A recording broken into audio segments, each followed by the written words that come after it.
ఫలమిచ్చు చెట్టు దేవుని మందిరములో నాటబడింది. దేవుని మందిరంలో నాటబడేది.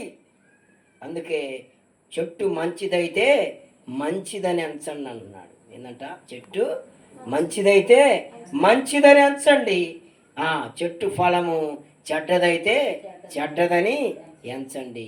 దేవుడు నిన్ను ఎలా ఎంచుతున్నాడు? ఈ రాత్రి ప్రశ్న ప్రియ సహోదరి సహోదరుడా, ఇదిగో దేవుని మందిరములో, దేవుని సన్నిధిలో, దేవుని పాటలలో, దేవుని ఆరాధనలో, దేవుని యొక్క ప్రార్థనలో, దేవుని యొక్క వాక్యములో నాటబడిన చెట్టులాగా ఉంటున్నావా? నాశనమేయబడి ఇదిగో ఎండిపోయే, నశించిపోయే, ఇదిగో తుచ్చలమైన వాటి కొరకు నువ్వు ఎండిపోయే చెట్టులాగా ఉంటున్నావా? ఈ రాత్రి ప్రశ్న వేసుకోవాల్సిందిగా దేవుడు మాట్లాడుతున్నాడు. ఇర్మియా గ్రంథంలో మనం చూస్తే ప్రియులరా, చూడండి, ఈ నీతిమంతులు ఎలాగ ఉంటారంటే దేవుని మందిరం నాటబడిన వారై వర్ధిల్లే అనుభవాలు ఉంటాయి. రెండవదిగా చూడండి, ఇర్మియా గ్రంథం 17వ అధ్యాయంలో మనం చూస్తే 17వ అధ్యాయం 8వ వచనంలో చూడండి. ఇర్మియా గ్రంథము 17వ అధ్యాయం 8వ వచనాన్ని చూసినట్లయితే, వారు జలముల వద్ద నాటబడిన వారై చెట్టు వలె ఉండును, జలముల యొద్ద నాటబడిన వారై ఉంటారంట. ఎలాగండి? జలముల యొద్ద. చూడండి, జలముల యొద్ద. వాడు జలముల యొద్ద నాటబడిన చెట్టు వలె ఉండును, అది కాలువల యోరన దాని వేళ్ళు తన్నును. చెట్టు వెట్ట కలిగినను దానికి భయపడదు, దాని ఆకు పచ్చగా ఉండును. వర్షము లేని సంవత్సరమున చింతనుందదు, కాపు మానదు. స్తోత్రం. చూడండి, నీతి మంతులు కలిగిన చెట్టు ఎలాగుంటుందంటే, ఏమండి చూడండి ఏమంటున్నాడు అక్కడ, నీటి కాలువన యోరన జలముల యొద్ద నాటబడిన చెట్టు. ఏ జలాలు? జీవ జలాలు, వాక్య జలాలు, పాటల జలాలు, ప్రార్థన జలాలు, దేవుని సన్నిధి జలాల్లో నీవు నాటబడి ఉంటే, కొనసాగుతూ ఉంటే, జీవిస్తూ ఉంటే, ఆ మార్గములలో నిలిచి ఉంటే ప్రియరా, ఇదిగో వెట్ట తగిలను, ఇదిగో ఎండిపోయినను, ఎన్ని పరిస్థితులు వచ్చినప్పటికీ, కాలువలు ఎండిపోయినప్పటికంట ఆ చెట్టు ఏ విధంగా ఉంటుందంట? చింతనుండదు, భయపడదు. స్తోత్రం కలుగును గాక. హల్లెలూయా. కాపు మానదు. కాపు మానడం అంటే ఫలించటం ఆగదు ప్రియులరా, ఆగదు. ఫలించటం ఆగదు. ఎన్ని పరిస్థితులు వచ్చినా కూడా దేవుని సన్నిధిలో నాటబడిద్ది. హల్లెలూయా. నీతిమంతులు ఖర్జూర వృక్షం వలె మువ్వ వేస్తారు. దుష్టులు ఏమైపోతారు? పారవేయబడతారు, కాల్చబడతారు. పిల్లరా చూడండి, ఇక్కడ అంటున్నాడు, జలముల యొక్క నాటబడితే, అది ఇదిగో ఎండ లేకపోయినా, నీళ్లు లేకపోయినా, వెట్ట వచ్చినప్పటికీ దాని వేళ్ళంట ఆ నీటి కాలువల యోరన నాటబడి ఎవరు కదల్చరు. చూడండి, ఆ చెట్టు అటు నెట్టంగా పడిద్దండి, పడదు. ఇంకా పెద్ద చెట్లు ఉంటాయి, ఇటు నెట్టంగా పడతాయా? దాని వేళ్ళు ఏమైపోతాయి? భూమిలోకి వేళ్ళు తన్ని ఉంటాయి. లోతుగా ఉంటుంది. లోతైన అనుభవం ప్రార్థనలో మనం ప్రతిరోజు, ప్రతి రాత్రి, ప్రతి ఉదయం సమయం మనకు అస్తమయం మనం ప్రార్థనలో కొనసాగుతూ ఉంటే, ప్రార్థన చేసుకుంటూ ఉంటే ప్రియులరా, మనము ఎన్ని సమస్యలు వచ్చినా, ఎన్ని కష్టాలు వచ్చినా, ఎన్ని నిందలు వచ్చినా, ఎన్ని ఆటుపోట్లు వచ్చినా, ఎన్ని రోగాలు వచ్చినా ప్రియులరా, మనమంట ఏమో భయపడము. స్తోత్రం కలుగును గాక. కనుక ప్రియులరా, మనం ఫలమిచ్చు చెట్టు వలె ఉండాలి.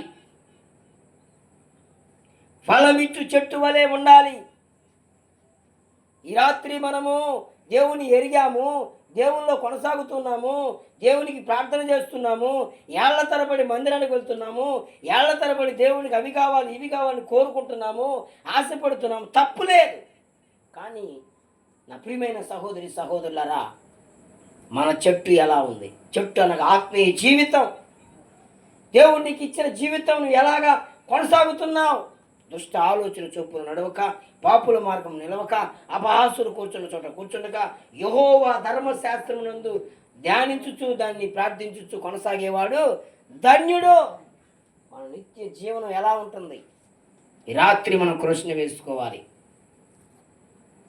చెట్టు మంచిదైతే దాని ఫలం మంచిదని ఎంచండి.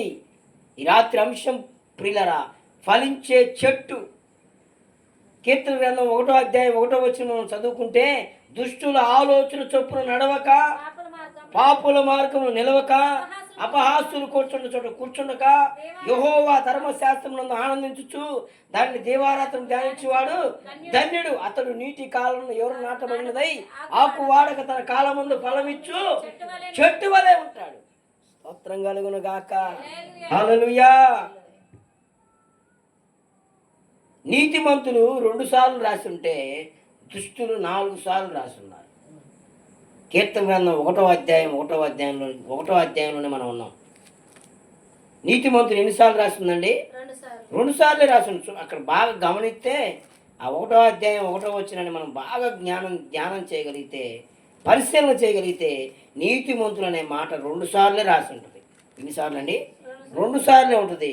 దుష్టులు అనే మాట 4 సార్లు రాసి ఉంటుంది.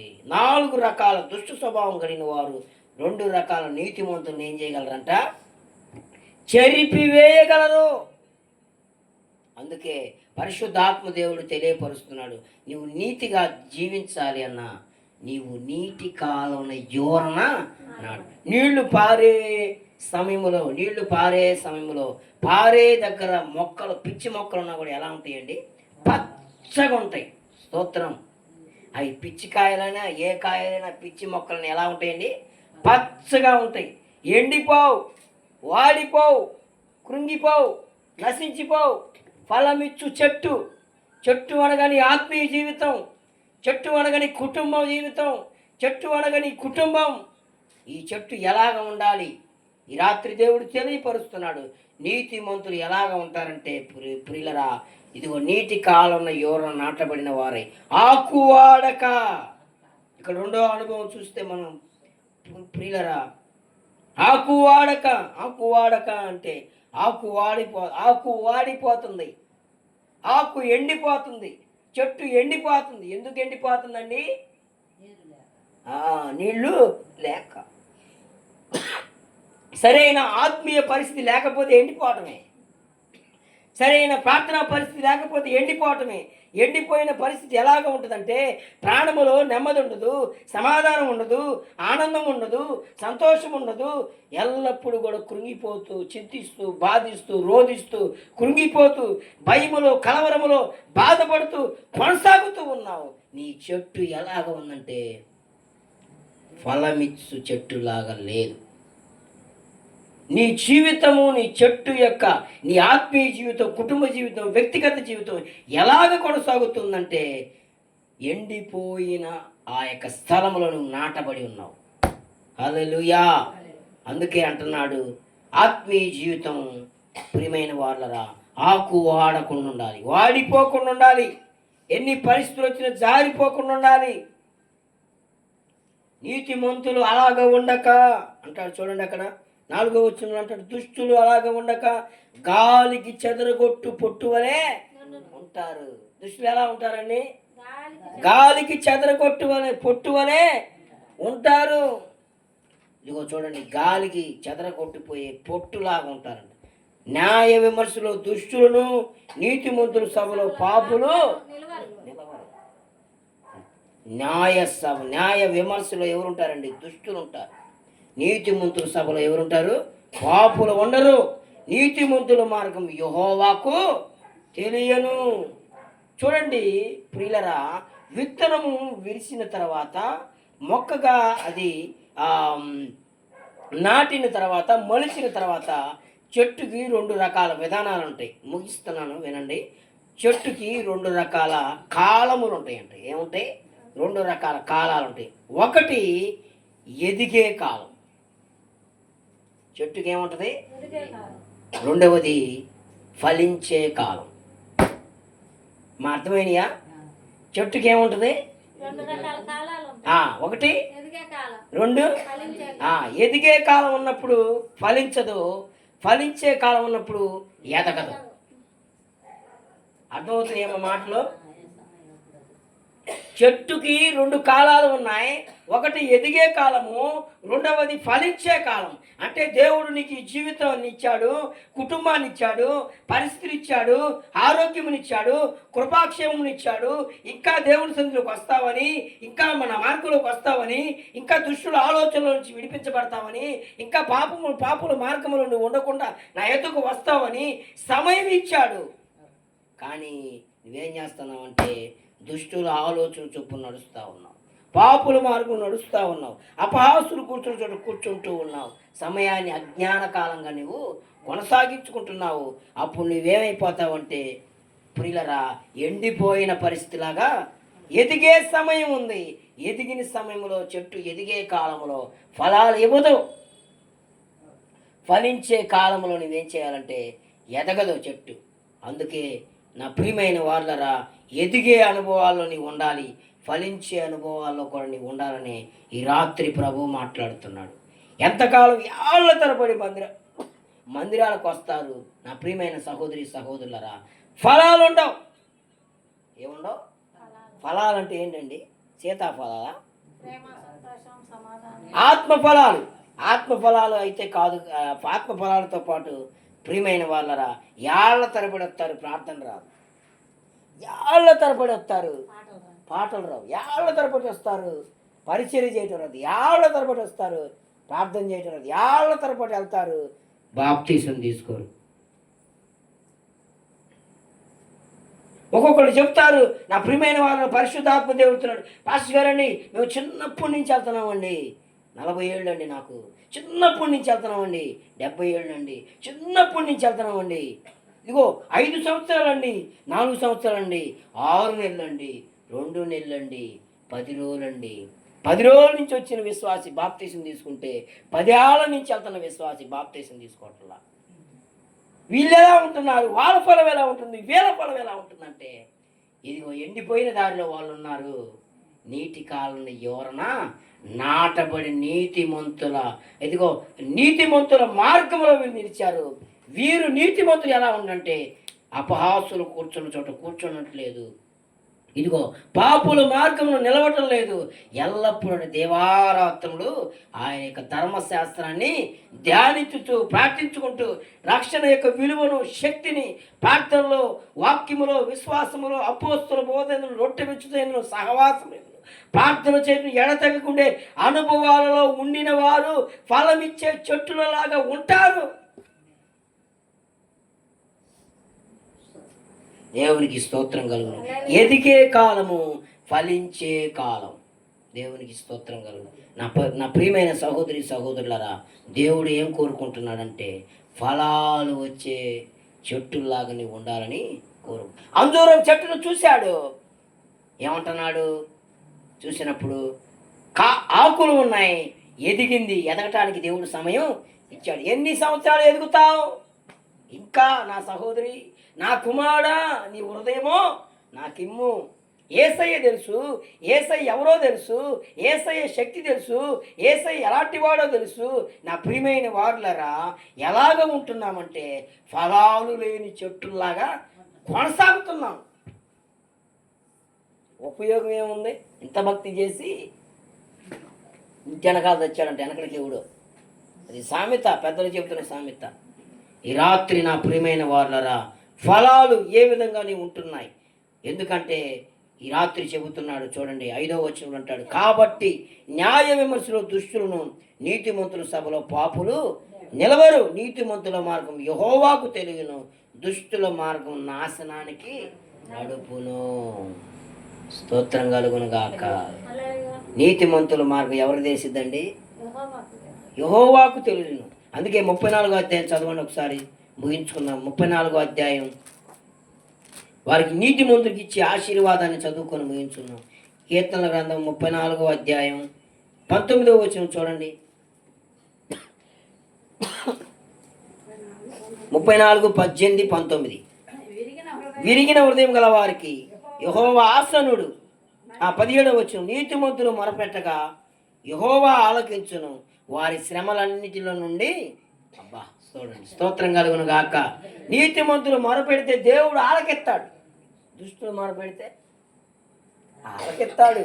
కానీ మొదట నీ పాపములు ఒప్పుకోవాడు, అతిక్రమం దాచిపెట్టివాడు, వర్ధనుడు విడిచిపెట్టినవాడు కనికరమును పొందుతాడు. నా ప్రియమైన సహోదరి సహోదరులారా చూడండి, నీతిమంతులు మొరపెడితే యెహోవా ఆలకించును, వారి శ్రమలన్నిటిలో నుండి వారిని విడిపిస్తాడు. శ్రమలు కొన్నా, 2, 3, 4, 10? ఎన్నిటి నుండి? అన్నిటి నుండి. ఏ శ్రమ అయినా కావచ్చు, చిన్న శ్రమ, పెద్ద శ్రమ, మధ్య శ్రమ, ఏ శ్రమ కాదు, ఏ శ్రమైనా, ఆరోగ్య శ్రమ, ఆర్థిక శ్రమ, అనారోగ్య శ్రమ, ఏ సమస్యలైనా ప్రియమైన వారులరా వాటినన్నిటిలో నుంచి దేవుడు ఏం చేస్తాడంట? విడిపిస్తాడు. విరిగిన హృదయం గల వారికి యెహోవా ఆసనుడు, నలిగిన మనసు గల వారికి ఆయన రక్షించును. నీతిమంతుడికి కలుగు ఆపదలు అనేకములు అయినప్పటికీ ఆయన వాటినన్నిటిలో నుండి యెహోవాని విడిపించును. హల్లెలూయా. నా ప్రియమైన సహోదరి సహోదరులారా, మనము ఫలమిచ్చు చెట్టులలాగా మనము జీవించాలి. దేవునికి పనికొచ్చే చెట్టులాగా ఉండాలి. ఎలాగుండాలి? ఏళ్ల తరబడి వెళ్తాయి కొన్ని చెట్లు, దేవునికి ఉపయోగం లేదు. వెళ్ళామంటే వెళ్ళాం, వచ్చామంటే వచ్చాం. ఏళ్ల తరబడి వెళ్తాయి కొన్ని చెట్లు. చూడండి నా ప్రియమైన వాళ్ళరా, చాలా సున్నాలు ఉంటాయి. పరిచర్య సున్నా, ప్రార్థన సున్నా, పాటలు సున్నా, సున్నాలు పెరుగుతాయి. కానీ కొన్నేళ్ళు ఏం చేశాడండి? ధర్మకార్యములు బహుగా చేశాడు. కొర్నేలి అని దోత వచ్చి మాట్లాడుతుంది. కొర్నేలి, నీ ధర్మకార్యములు ఎక్కడికి చేరిని? పరలోక రాజ్యానికి, దేవుడి సన్నిధికి చేరిని. కానీ నీకు ఒకటి కొదువు ఉంది. ఏంటంటే అది రక్షణ. స్తోత్రం కలుగును గాక. హల్లెలూయా. రక్షణ కొదువుగా ఉన్నదే. అయ్యా, రక్షణ ఎలా పొందుకోవాలి? నేను ధర్మకార్యాలు చేస్తున్నాను, అన్నీ చేస్తున్నాను. దేవుడు ఎంతగానో బహుభక్తి పరుడంట కొర్నేలి అనే వ్యక్తి. కానీ ఆయన అన్నీ చేస్తున్నాడు, కానీ ఒకడు మర్చిపోవాలా తెలుసు, కానీ సమయం ఉందంటున్నాడు. రేపేమి సంభవించునో నీకు తెలియదా నా కుమారుడా? ఇదిగో యొప్పేకి పో, అక్కడ ఎవరున్నారు? పేతురు అనే పాస్టర్ గారు ఉన్నారు, నీ దగ్గర అనేక పనివారు ఉన్నారు కదా, పోయి పిలిపించుకోవాలన్నాడు. మొదటగానే దేవుని యొక్క దూత పేతుర్ని దర్శించింది. ఓ పేతురా, నీ దగ్గరకు 3 మనుషులు వస్తారు. ఆ 3 మనుషులు కొర్నేలి మనుషులు, నువ్వు అతని దగ్గరికి వెళ్ళి సువార్త చెప్పన్నాడు. అక్కడి నుంచి మళ్ళీ దూత పేతురు దగ్గరకు వచ్చింది. పేతురు దగ్గర నుంచి కొర్నేలి ఇంటికి వచ్చింది. కొర్నేలి దేవునికి లోబడ్డాడండి. ఏం చేశాడండి? లోబడ్డాడు. దేవుని మాటకు లోబడ్డాడు. దేవుని సన్నిధిని ప్రేమించాడు. అయ్యో, నేను ఇన్ని చేశాను, నాకు అది లేకపోతే ఇంత వ్యర్థమా అని గుర్తెరిగాడు. ఏం చేశాడండి? అందుకే అపోస్తలుడైన పౌలు ఏమంటాడు? అజ్ఞానుల వలె కాక జ్ఞానుల వలె నడుచుకోండి. జాగ్రత్త పడండి. సమయమును పోనీయద్దు, దుర్వినియోగం చేయొద్దు. సమయాన్ని సద్వినియోగం చేసుకోండి. రేపేమి సంభవించునో మీకు తెలియదు గనక నేడే రక్షణ దినం. స్తోత్రం కలుగునగాక. ఒక ఆమె 25 సంవత్సరాలు దేవుని మందిరానికి వెళ్ళింది. పాస్టర్ గారు, నేను 3 రోజులు ఉపవాసం ఉంటాను, వచ్చే వారంలో బాప్తిసం తీసుకుంటానంది. ఆ రాత్రి ఆమె మరణించిందండి. నాకు చాలా అనుభవాలు తెలుసు. నిజమండి, నేను కట్టుకథలుగా చెప్పట్లేదు, నాకు తెలుసు. చాలా సాక్ష్యాలు విన్నాను. నేను చాలా సంవత్సరాల నుంచి మందిరానికి వెళుతుంది, చాలా భక్తి పరురాలు. ఇదిగో బాప్తిసం తీసుకున్న టయానికి అనారోగ్యంతో మంచాన పడింది. 2 రోజుల్లోనే మరణించింది. చాలా సంవత్సరాల నుంచి నేను మందిరానికి వెళ్తున్నానండి, పరిచర్య చేస్తున్నానండి, మా భర్త మారతాడండి, బాప్తిసం 2 రోజులు తీసుకుంటానని వాగ్దానం చేశాడండి. పాస్టర్ గారికి చెప్పాడండి. రాత్రి బాత్రూంలో పడి చనిపోయాడండి. ఎన్నో ప్రియులు ఆ యొక్క విషయాలు విన్నప్పుడు ఎంతగానో దుఃఖం. ఎందుకంటే ఒక్క ఆత్మ నశించుట దేవునికి ఇష్టం లేదు. కనుక నా ప్రియమైన సహోదరి సహోదరులారా, దేవుడు తెలియపరుస్తున్నాడు. కొర్నేలి అంట దైవజుడిని ఆహ్వానించుకున్నాడు, ముఖ్య స్నేహితులను ఆహ్వానించుకున్నాడు. ఇదిగో దేవుని పేతురు రాగానే సాష్టాంగ నమస్కారం చేశాడు. ఇదిగో నేను నరుడనే కొర్నేలి నిలవబడు కూర్చో అన్నప్పుడు కొర్నేలి వాక్యం చెబుతుండగా పరిశుద్ధాత్మ దిగి కొర్నేలితో ఉన్న ముఖ్య స్నేహితులు, బంధువులు, కొర్నేలి కుటుంబం అంతా కూడా ఏమైందండి? రక్షణ పొందింది. కొర్నేలి కుటుంబం ఫలించే కుటుంబముగా మార్చబడింది. హల్లెలూయా. జక్కయ్య దుష్టుల స్వభావంలో ఉన్నాడు, పాపుల మార్గం నిలిచాడు, అన్యాయంగా పన్ను వసూలు చేస్తున్నాడు జక్కయ్య. ఏ జక్కయ్య, నేడు నీతో కూడా నేను రావలసి ఉన్నది, నేడు నీ ఇంట నేను చేరవలసి ఉన్నదని యేసయ్య జక్కయ్యను కోరుకున్నాడు. ఎండిపోయే నశించిపోయే చెట్టులాగా ఉన్న జక్కయ్యని ఫలమిచ్చు చెట్టుగా మార్చాడు. సమయం లేదు నా ప్రియమైన సహోదరి సహోదరులారా, వచ్చే వారం క్లుప్త ఇంకా వివరంగా దీన్ని ధ్యానం చేద్దాం. మనము ఫలమిచ్చు చెట్టులముగా మార్చబడుదుముగాక. ఆమేన్.